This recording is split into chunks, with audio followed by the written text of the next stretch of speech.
What's up guys, Slick here from the WGN Xbox YouTube channel with another raid challenge guide for the Of All Trades Triumph in the Descent encounter of the Deep Stone Crypt raid. This challenge is again very straightforward and exactly like we expected. Every member of your fire team must have every augment once during the encounter.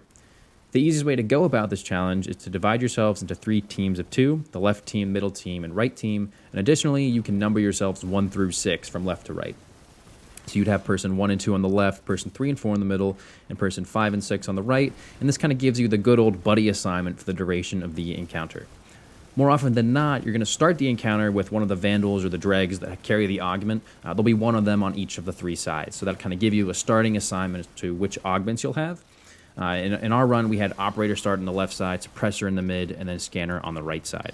And then if you're kind of keeping track of the numbers here, you want person 1, person 3, and person 5 to each have an augment. So in our case, we had operator on the left for person 1, suppressor in the mid, person 3, and scanner on the right for person 5. So there are 6 phases in this encounter, and you're already set up for the first one. So do the phase normally, and then wait for someone to be deactivated. It's very important that for every phase, you wait for the deactivation before continuing on with your swaps, or else you're going to run into some complications with double lockouts and stuff, and just for the sake of convenience, wait for that deactivation. Once you hear the deactivation call out, everybody heads to the terminals. And at this point, you begin to pass the augments. Some people like to start with swapping the scanner first, but we elected to have the deactivation person, whoever was deactivated, swap their buff first.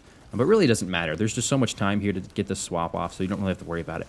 And again, we're at the first swap here. It's going between phase 1 and 2. So for this swap, person 1 passes to person 2, person 3 passes to person 4, and person 5 passes to person 6. You can also think of this kind of swap as basically just swapping with your buddy. Now you're on to the second phase. Everybody does their job, you deposit the nukes, and then again you wait for a deactivation. Then now you're going to be swapping from one team to another. So whoever gets deactivated first, send it into the machine. In our case, it was the right side. So that person 6 on the right side passes their augment over to person 1 on the left.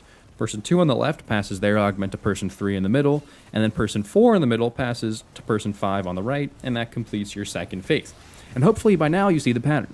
The third phase, the augments should be in the hands of person 1, 3, and 5. They'll pass to 2, 4, and 6 respectively. And then for the fourth phase, buffs will be in 2, 4, and 6's hands. And they're going to pass to 3, 5, and then back to 1 respectively.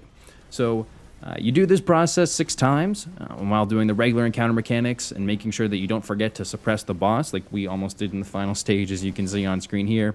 And you'll complete this challenge and earn an additional raid chest. Like I said, it's a pretty easy challenge to understand, and there's just so much time there to make those swaps happen. So I'd say it's a really, really easy challenge overall. Anyways, guys, that's going to do it for me in this video. Hopefully this video helped you complete the Of All Trades Challenge/Triumph. And as always, thank you very much for watching, and I'll see you next week when we tackle the final encounter challenge, the Core 4. I guess something's broken.